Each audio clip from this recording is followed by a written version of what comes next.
Bonjour et bienvenue dans le Fauteuil Rose. Aujourd'hui, j'ai la chance de découvrir non pas une autrice, mais plutôt un lieu très atypique. Bonjour Yelena, comment tu vas ? Ça va très bien, merci. Je te remercie de m'accueillir dans ce lieu. Merci beaucoup, bienvenue à toi du coup. C'est gentil. Donc, tu peux nous expliquer un petit peu c'est quoi ? On est où ici ? Alors ici on est au Bartleby's, c'est un café-librairie que j'ai ouvert dans le centre-ville d'Ajaccio dans la rue Fesch, et ce depuis un petit peu plus d'1 mois. Et le concept plaît, ça va ? Il y a du monde ? Ça plaît énormément en fait, on est agréablement surpris, on ne pensait pas démarrer aussi fort, aussi vite. Il y avait une réelle demande, on s'en doutait parce que du coup on avait vraiment pensé le projet, mais on ne pensait pas qu'il y aurait une telle clientèle fidèle dès les premiers jours. C'est trop bien. Mais du coup c'est librairie, c'est pas bibliothèque ? Oui, c'est librairie, donc on fait de la vente de livres neufs. On a un petit accès papeterie aussi avec des cartes, des créateurs. Et après, on a le salon de thé où on peut s'installer du coup pour boire un petit quelque chose et partager une petite pâtisserie.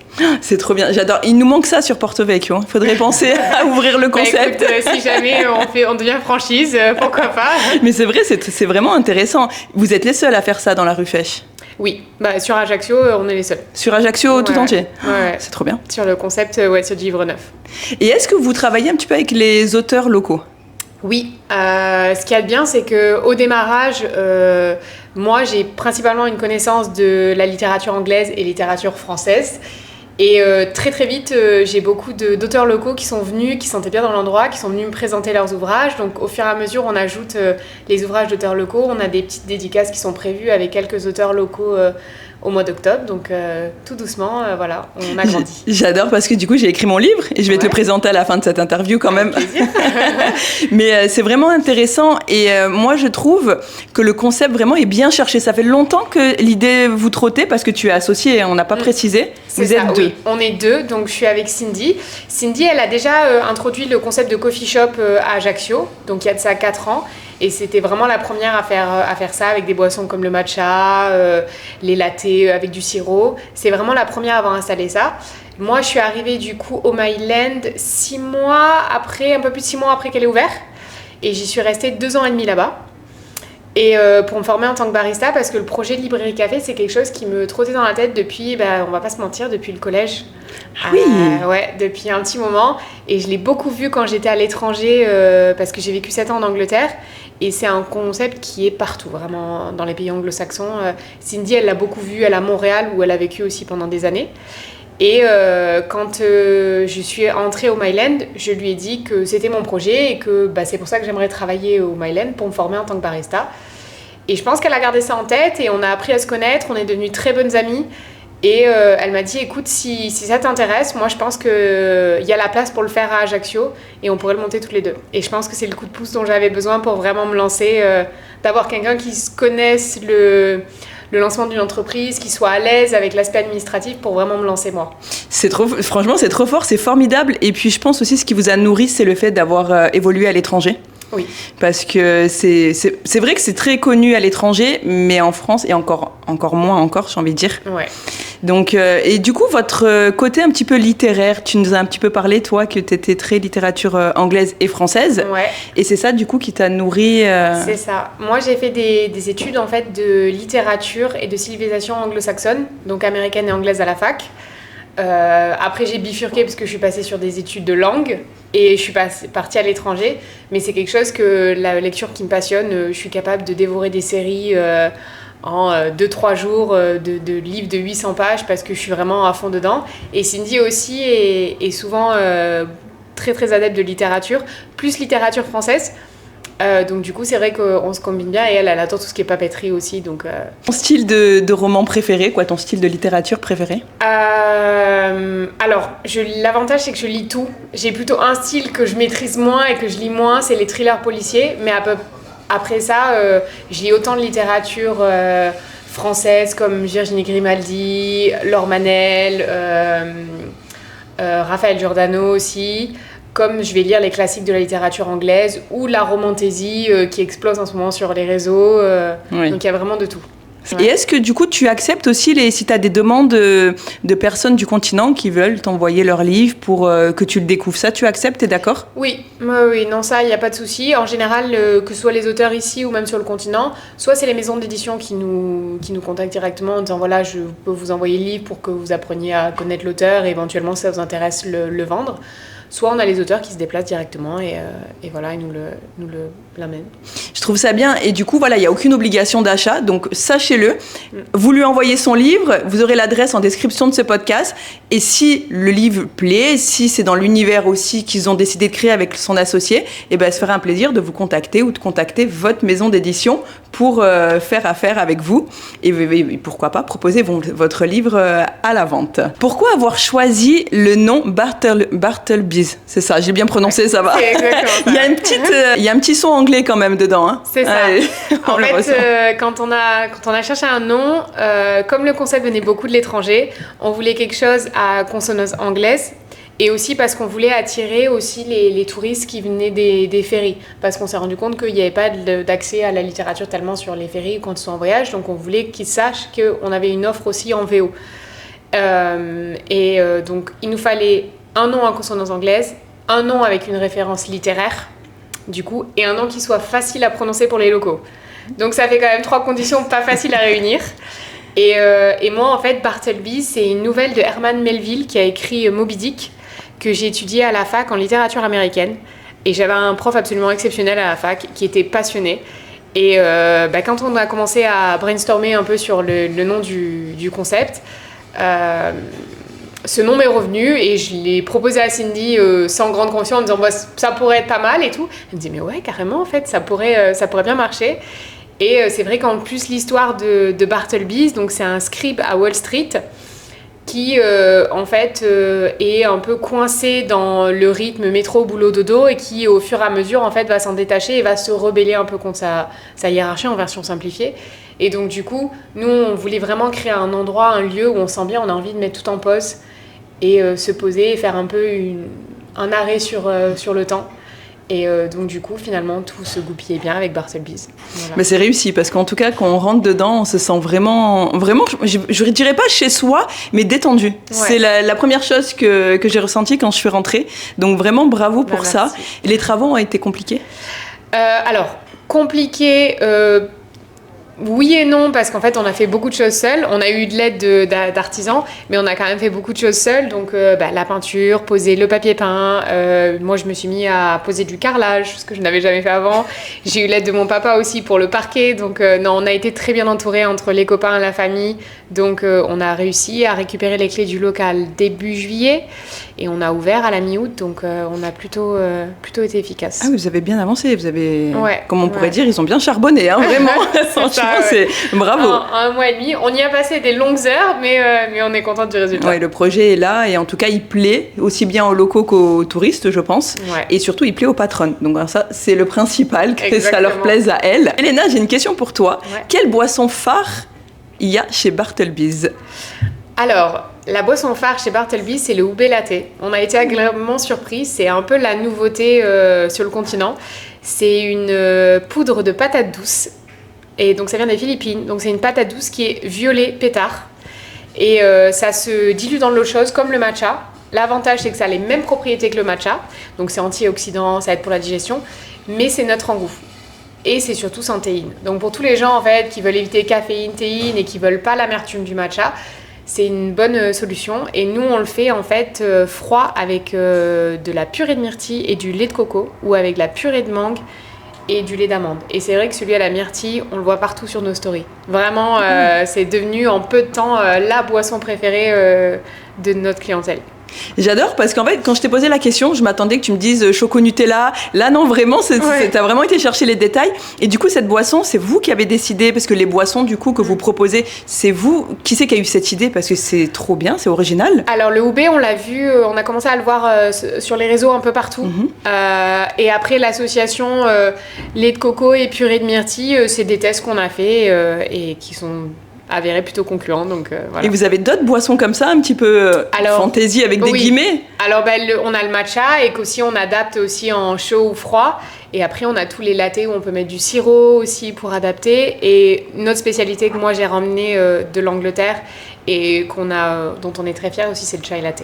D'accord. Voilà, notre chai latte, c'est un thé épicé en fait qu'on fait infuser dans du lait. Donc il faut aimer tout ce qui est cannelle, épices de Noël. Mais pour l'hiver, c'est le top. C'est très réconfortant. Et moi, j'adore parce qu'avec tout ce que tu viens de dire, les boissons, tout ça, je me vois vraiment, tu vois, l'hiver, venir sur Ajaccio avec le petit chocolat, quoi, avec les boissons que tu viens de citer, mon petit livre. Je sais pas si vous allez fournir des plaids, mais moi, il fait pas très froid à Ajaccio. On y pense. Mais tu vois, c'est marrant que tu dis ça parce que quand on a ouvert, les gens sont au rendez-vous, ils sont là l'été et ça. Mais tout ça arrête pas de me dire j'ai tellement hâte cet hiver, ça va être tellement cosy avec le petit livre. Quand il fera bon, on sera au chaud. Donc on a même commencé à penser qu'il va nous falloir des tables en plus parce que ça va vite se remplir. Ça va faire un peu cocooning en fait. Voilà, mais c'est l'idée. Mais c'est ce qu'on cherche. Très souvent, moi j'ai des après-midi où j'ai toutes les tables qui sont occupées par des gens qui viennent seuls avec leur petite boisson, leur petite pâtisserie et qui lisent. Et je trouve ça absolument génial. Ah oui, c'est formidable. Donc du coup, vous faites les pâtisseries aussi? Oui, on a des pâtisseries maison et donc du coup c'est Cindy qui les fait, ça au Myland. Elle est absolument fabuleuse. Elle a un don pour les pâtisseries.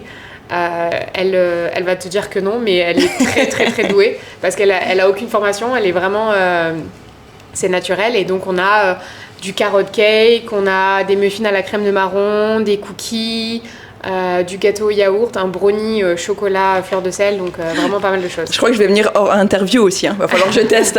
Samedi, on est encore sur Ajaccio. Avec plaisir, on est ouvert. Tu peux d'ailleurs nous dire les jours d'ouverture? Ouais, on est ouvert du lundi au samedi, on est le matin de 9h à midi, on coupe entre midi et 2 parce que on fait pas de restauration et souvent les gens partent au restaurant, et on rouvre à 14h jusqu'à 19h. Ah, l'après-midi, c'est... Ouais, j'aurais pensé 17h. Non, 19h, c'est bien. 19h, ouais, parce que souvent, les gens commencent à arriver vers 16h, 16h30, beaucoup de monde pour après l'école, le goûter. Et du coup, ils restent un peu pour bouquiner, pour faire les devoirs. J'ai aussi pas mal de jeunes qui viennent pour le goûter, qui font leurs devoirs, que j'aide de temps en temps avec l'anglais, du coup, voilà. Ah, c'est sympa. Voilà. Et est-ce que tu acceptes les gens qui viennent et qui traînent sur leur téléphone? Oui, on a quand même pas mal de personnes aussi qui viennent faire du télétravail. Oui. Parce qu'on a accès à la Wi-Fi, donc j'ai quand même beaucoup de monde qui vient pour le télétravail, mais qui sont aussi finalement clients, adeptes de boissons, et puis qui finissent par partir avec des livres, donc ça me va aussi. Ça, c'est bien. Je faisais la petite anecdote parce qu'en fait, j'ai mon fils avec moi pendant cette interview, et en fait, il est sur ses écrans et pas sur un livre. Du coup, c'est bon à savoir. Quel rêve vois-tu, et avec ton associé aussi, dans les années à venir? Donc, c'est récent, c'est vrai, l'ouverture, mais même sur 1 an, 2 ans, est-ce que vous projetez? Comment vous voyez Bartleby's? Franchisé? Oula. Moi, je vais loin, je sais. Franchisé, je sais pas, parce que c'est déjà beaucoup de boulot. Mais le nom est tellement beau, et je trouve que ça peut vraiment plaire. Ça pourrait marcher, mais déjà le Myland, on l'avait suggéré à Cindy parce que ça marchait bien et que des gens lui ont suggéré Bastia, à Porto Vecchio, ce serait pas mal. Mais c'est vrai que non, dans un premier temps, on parle de petits projets sur le long terme, on aimerait développer le site internet qu'on n'a pas, avoir une facilité de commande en ligne que les gens ensuite peuvent facilement récupérer en magasin, ce genre de petites choses, peut-être développer aussi l'envoi de livres dans des coins un peu plus reculés en Corse aussi, ça pourrait être intéressant. Donc on parle plutôt de projets comme ça parce qu'on veut vraiment rester à un commerce de proximité, franchisé pourquoi pas, mais après on veut pas perdre ce côté vraiment cocooning, humain, que souvent c'est plus compliqué à maintenir en franchise. C'est ça, c'est ça. Et moi j'aurais une question à te poser, c'est est-ce que tu te verrais soutenir certains auteurs, dans le sens où, tout à l'heure, tu l'as un petit peu cité, des auteurs un peu de l'ombre qui ne sont pas connus du grand public, pour, par exemple, leur organiser une journée dédicace ou une après-midi ou une matinée dédicace. Est-ce que pour toi, de soutenir des auteurs qui sont auto-publiés, c'est OK? Oui. D'ailleurs, là, pendant les vacances d'octobre, on a une autrice qui a créé sa propre maison d'édition à Granat, qui écrit des livres pour enfants et des romans ados en langue corse et française, bilingue. Et donc elle va venir faire une lecture de contes à double voix pour les enfants et à la suite faire une séance de dédicace. Et du coup, elle gère tout de A à Z. Donc sa maison d'édition, c'est elle qui écrit et c'est elle qui fait les dessins. Waouh. Voilà. Waouh. Mais c'est bien, du coup, elle va venir et vous allez organiser ça avec des enfants, avec une école. Comment ça se passe? Alors, ce sera publié sur nos réseaux, ce sera sur inscription, donc les gens s'inscrivent et après, le jour J, ils viennent. Les parents restent sur place, mais eux peuvent participer dans leur coin à la partie café. Et ensuite, nous, les enfants seront pris en charge du coup pour la lecture de contes et ensuite la dédicace pour ceux qui sont intéressés. D'accord. Et c'est gratuit ou payant ? La participation est gratuite et après, si les parents veulent acheter le livre ou ensuite consommer sur place, forcément, là par contre, bien sûr. D'accord. Ben, c'est super intéressant. Vous avez encore. Je trouve que pour une ouverture récente, il y a énormément de projets quand même. Localement, oui. Mais c'est ça qui est formidable parce que vous donnez une chance aux auteurs de l'ombre, donc aux auteurs plus connus, mais ça c'est normal, mais aussi aux auteurs émergents et ça c'est beau, bravo, c'est vraiment un beau projet. Merci beaucoup. C'est dommage que Cindy n'est pas là, en tout cas on pense fort à elle. Oui, elle travaille là. Alors, est-ce qu'il y a un auteur particulièrement ou un ouvrage actuellement que vous mettez plus en avant que les autres ? Alors du coup, il y a un livre qu'on met en avant récemment parce qu'il a gagné le prix de la fiction corse 2025. C'est un livre de Joris Giovannetti, Ce que la nuit choisit, que j'ai tout juste commencé à lire en plus, parce que pour la petite histoire, c'était un client à nous, avant même de savoir que c'était un auteur, et que du coup, il avait gagné ce prix. Et il est prof au Laetitia, prof de philo, et en fait il vient très souvent en fin de journée pour se poser pour en lire un livre, et de fil en aiguille j'ai appris que j'avais déjà son livre en librairie. Peu de temps après il vient de gagner le prix de la fiction corse, et du coup on va organiser un interview avec lui et on va aussi organiser une séance de dédicace donc pendant les vacances d'octobre. Et moi j'ai commencé à le lire et c'est la première fiction que je lis corse et qui se passe en Corse. Il était temps. Mais du coup, je trouve ça très agréable de lire sur... c'est toujours un peu spécial quand on lit des livres où on connaît les endroits qui sont mentionnés dans le livre, on connaît la culture, il y a plein de petites références du quotidien. Et donc, pour le moment, je trouve que c'est un très, très beau livre. Eh bien, j'adore, ça donne envie de le lire, effectivement. Donc, c'est Ce que la nuit choisit. Il a l'air pas mal. Donc, il est à 23 € et vous pouvez du coup le retrouver chez Bartleby's en direct, ou alors je pense qu'il est dispo sur commande aussi, bien entendu. Et donc, tu disais que vous allez organiser une interview avec l'auteur. Oui, donc j'ai une amie journaliste à Corse Matin qui a l'habitude de faire des interviews d'auteurs, qui est aussi en train de le lire, et du coup, c'est elle qui gérera la partie interview. Et ensuite, on aura une partie dédicace avec Joris, du coup, et il y aura la partie café, du coup, qui sera ouverte aussi en même temps. Donc, ça sera au mois d'octobre. Au mois d'octobre, ouais. Donc, ce sera tout annoncé sur les réseaux. Voilà, c'est ce que j'allais te demander. Tu as répondu à ma question avant. Parce qu'on est encore en train de caler la date, donc... Oui, gardons un peu de suspense quand même. En tout cas, vraiment des beaux projets qui sont là pour Bartleby's, vraiment formidables, au top, sincèrement. Merci. Au top. Est-ce que vous acceptez, parce qu'il faut quand même aussi, je pense, pas dire cadrer, c'est un bien grand mot, mais si des gens viennent avec leur propre livre, parce que par exemple, moi, dans mon sac à main, j'ai toujours un livre, et machinalement, je le sors. Est-ce que... Ah oui, il n'y a pas de souci. Oh, c'est trop bien, vous êtes trop gentil. Il y a beaucoup de monde qui vient avec leur propre livre. Et l'idée, c'est qu'après, souvent, on discute, on échange, bien et sûr. Ils viennent ensuite acheter le suivant chez nous. Mais il n'y a absolument pas de problème. Moi, je suis la première à avoir constamment un livre dans mon sac où que j'aille. Donc, non, il n'y a pas de souci avec ça. Donc oui, en fait, il y a vraiment... malgré que ça reste un café librairie, il y a, on peut venir avec son petit... Avec son livre, la lecture du moment, et puis apprécier une petite boisson, une pâtisserie, et avec son livre, et puis éventuellement discuter d'acheter le prochain avec nous.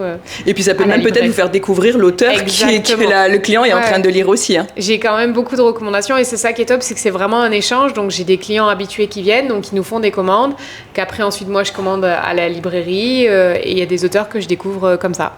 Voilà. Ouais, en fait, je trouve que c'est beau parce que ça fait... Tout le monde se découvre, en fait. Vous découvrez des auteurs, vous découvrez aussi peut-être des connaissances, des amis, et les gens découvrent des auteurs. Enfin, c'est très familial, je trouve, finalement. Oui.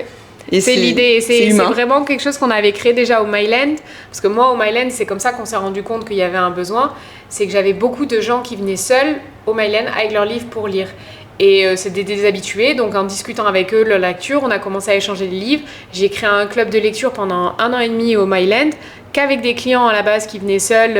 Trop bien. Et qui existe depuis 1 an et demi, et qui va continuer. Et on va avoir la première session au Bartleby's au mois d'octobre aussi, et qui a été ouvert un peu plus au grand public. Mais du coup, c'est vrai qu'on s'est rendu compte qu'il y avait ce besoin de discuter des lectures, de partager, d'avoir ce lien social, en fait, aussi dans un coin comme ça. J'adore. Tu peux nous en dire plus sur le club de lecture ? C'est intéressant, ça. Ouais. Alors, le club de lecture, il a démarré il y a il y a 2 ans. Et à Noël, ça fera 2 ans, ouais. Et à la base, c'est juste une idée entre moi et une amie. On se dit, ce serait cool d'avoir un groupe où on parle d'un bouquin parce que très souvent, on lit des livres et on a besoin d'en parler. Et donc, j'ai réuni un groupe de personnes qui venaient tout le temps au café, avec qui je discutais beaucoup livres. Et on était une quinzaine. La première réunion, tout le monde est venu avec un livre qu'il avait envie de lire mais qu'il n'avait pas encore lu. Il fallait le présenter, dire pourquoi, est-ce qu'on en avait entendu parler, est-ce qu'on avait lu une critique et tout ça. Et ensuite, on a voté lequel on allait lire en premier. Donc, on a commencé avec Virginia Woolf, Orlando. Et ensuite, voilà. Et ensuite, à partir de là, on a tiré au sort chaque réunion une personne qui allait choisir le prochain. Donc là, on est sur un livre qui s'appelle Le Café suspendu d'Amanda Aster, qui a été choisi par Émilie, l'une des membres du club originel. Voilà. Et on l'a affiché sur les réseaux. Donc là, ça a été ouvert. Donc il y a moitié-moitié. On va être 15 max. Et j'ai la moitié du groupe des anciens qui continuent de venir et du coup qui s'est intéressé par ce livre-là, plus une autre moitié de clients du Bartleby's et qui ont découvert via les réseaux sociaux. Et on va discuter du coup du livre. Et du coup, ça se passe ici ou à l'autre Alors maintenant, ça se passera ici. À la base, ça se passait au Myland Café. Maintenant, ça se passera ici. Et après, souvent, l'été, on en profite pour aller dehors. Donc, généralement, on va à la plage, on le fait, ou en terrasse au soleil, voilà. C'est super intéressant. Et surtout, ce qui est drôle, c'est que justement, je voulais créer mon propre club. Et j'ai déjà fait ma page Insta, mais j'ai rien partagé encore dessus. Parce que je trouve ça intéressant, justement. Et après, ce qui est encore plus intéressant, c'est que, vous parlez de ce livre-là, Ceux que la nuit choisit, et qu'après, quand vous faites le débrief, chacun raconte, mais c'est que tu fasses venir l'auteur. L'auteur, ouais. Ça ce serait l'idéal. Ouais. Mais j'avoue que pour le moment, les livres qu'on a choisis, Virginia Woolf, ça aurait été compliqué. Ça va être compliqué, oui. Après, mais on a eu d'autres livres comme, par exemple, Baptiste Beaulieu. J'aurais adoré avoir Baptiste Beaulieu au club de lecture, que j'ai rencontré d'ailleurs à la Comédie du Livre à Montpellier, qui est absolument extraordinaire. Et là, le livre qu'on a lu, je crois que c'est, je sais plus la nationalité de l'autrice, mais bon, ça va être compliqué de faire venir. Mais c'est vrai que si on a des auteurs locaux, comme Joris, ce serait très intéressant de les avoir avec nous sur le club de lecture. Mais là, pour le moment, j'ai pas suffisamment de poids dans le milieu de l'édition et au milieu des auteurs pour pouvoir les faire venir. En tout cas, si tu veux me faire venir, moi, je vais te présenter mon livre. Avec plaisir. Il n'y a aucun problème. Surtout que c'est vraiment le book club, c'est quelque chose qui me tient vraiment à cœur. Et c'est ça que j'ai envie aussi de partager pour faire découvrir. Moi, mon but, c'est de faire découvrir aussi des nouveaux auteurs. Des auteurs qui galèrent à se faire connaître, à se faire un nom. Parce que ça me tient à cœur, parce que je fais partie de ces auteurs-là. Et donc, je trouve que c'est une force, tu vois, de mettre en avant des auteurs pas connus du tout. Après, ce qui est bien aussi, c'est d'avoir des auteurs plus connus pour justement donner de la force aux nouveaux auteurs. Ouais. Donc, l'avantage là qui est bien, c'est qu'on a, et ce que j'ai vraiment adoré, c'est qu'on a une diversité de personnes dans le groupe, parce qu'on a des nationalités étrangères. Donc j'ai un ami Anthony qui est irlandais, nous avons Nariman aussi qui est italienne. Donc des fois ils lisent dans leur propre langue si c'est possible, sinon ils le lisent en français. Et c'est que vraiment c'est un exercice, on lit des livres que moi-même par exemple j'aurais pas forcément choisi. Et du coup ça permet aussi de s'ouvrir à d'autres genres aussi et de découvrir des livres et des auteurs qu'on n'aurait pas nécessairement choisis nous-mêmes. Je te rejoins totalement parce que moi-même j'étais très feel good, très développement perso et je le suis toujours bien entendu, c'est mon domaine, mais j'ai appris à découvrir la dark romance, la fantasy aussi, et tous ces livres-là, je dis pas que ça m'attirait pas, mais finalement je m'y intéressais pas parce que moi j'étais focus, et donc c'est vrai ce que tu dis, on découvre des univers que on n'aurait jamais imaginé aimer aussi, donc c'est ça, en fait.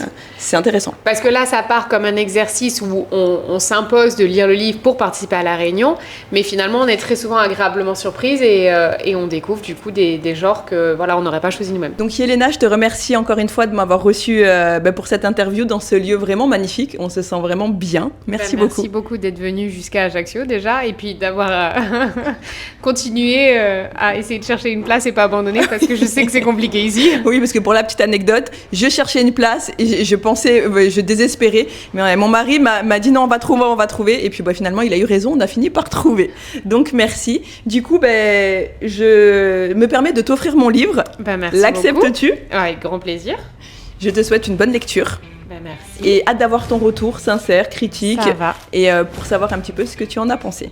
Pas de souci. Et puis je serais ravie de venir à ton book club, ça me fera vraiment plaisir. Eh ben écoute, avec plaisir, je te montrerai le livre qu'on lit du coup et Avec à plaisir. quand la date. Avec grand plaisir. Je te souhaite une belle journée. Merci à toi aussi. Au revoir. Au revoir. J'espère que cet épisode de podcast t'a plu. N'hésite pas à le partager, à le commenter et à laisser une note. Tu retrouveras tous les liens en description de cet épisode de podcast. Je te souhaite la plus belle des journées. Ciao!